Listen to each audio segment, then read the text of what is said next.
Hello Australian voters. Today is the first day of pre-polling for the upcoming federal election, which is on the 3rd of May. Can you see the little Joey? How cute. Wonder if he'll stay there if I'm here too much.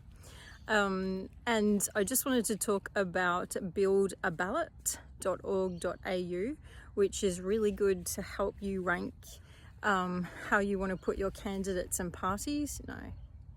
Bit scared. So Build a Ballot asks you questions about some major issues that are impacting the federal election.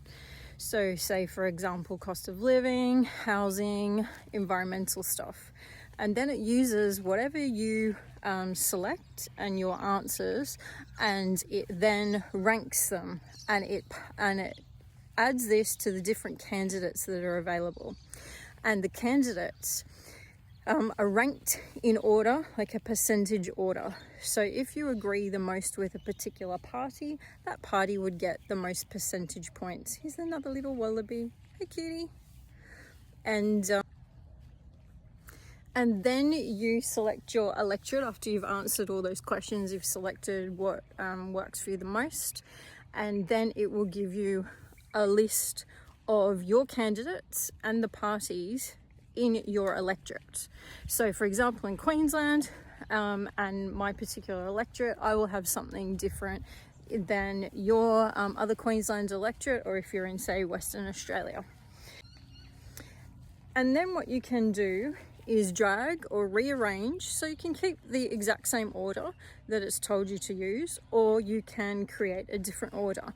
And this is really helpful for me, and I'm sure for a lot of people, because it's very hard. Like, I knew my top, say, 3 for my electorate. I knew maybe the top 5 to 10 for the Senate. And then it gets a bit confusing, and it's like really hard to make the decision of least worst in a lot of cases. So Build a Ballot really helps you to, instead of using all that mental energy to work it out yourself and going onto all their websites and reading their policies, which is what I did anyway, but you don't have to do that.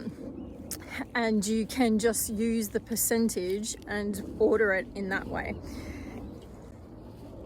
One thing I did notice is not everyone is listed on there, or they don't seem to have the policies for everyone. So for example, Fusion Party, Animal Justice Party, there was a few others, I can't remember. So they just have them all at the bottom instead of putting them in sort of order.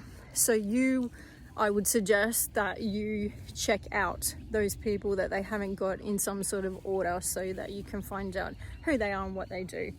Also noticed that they didn't do the independents. So if they weren't from a party, correct me if I'm wrong, if they weren't from a party, they hadn't actually ranked those people.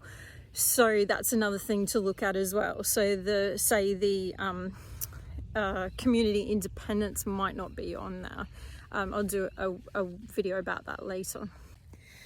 But I found Build a Ballot really helpful, just to get rid of that annoying decision making and like heavy sort of brain work when you are trying to put the order of those bottom, say 5 to 10 or 15 even, people and groups.